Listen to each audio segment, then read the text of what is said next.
বাংলাদেশের তরুণ ছাত্র সমাজ আজ উজ্জীবিত। তারা মাঠে নেমেছে লাঠি হাতে। পুলিশের অনুপস্থিতিতে ট্রাফিকের দায়িত্ব পালন করছে তারা। রাস্তায় নেমে ছেলে এবং মেয়ে উভয়ই, সব শ্রেণীর ছাত্রছাত্রীরা উজ্জীবিত হয়ে, স্বপ্রণোদিত হয়ে বাংলাদেশের ট্রাফিকগুলোকে কন্ট্রোল করছেন। বাংলাদেশের এই ক্রান্তি লগ্নে দুঃসময়ে তারা জনমানুষের পাশে এসে দাঁড়িয়েছে।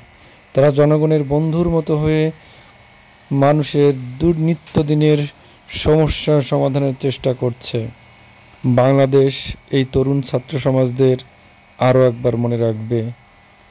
1971 সালে, 1952 সালে যেমন ভাষার জন্য ছাত্ররা রক্ত দিয়েছিল, দেশের ক্রান্তি লগ্নে 2024 সালে আবারও তারা দেখিয়ে দিল যে তারা পারে, তারা মানুষের জন্য কাজ করে, দেশের সমৃদ্ধির জন্য কাজ করে, উন্নতির জন্য কাজ করে।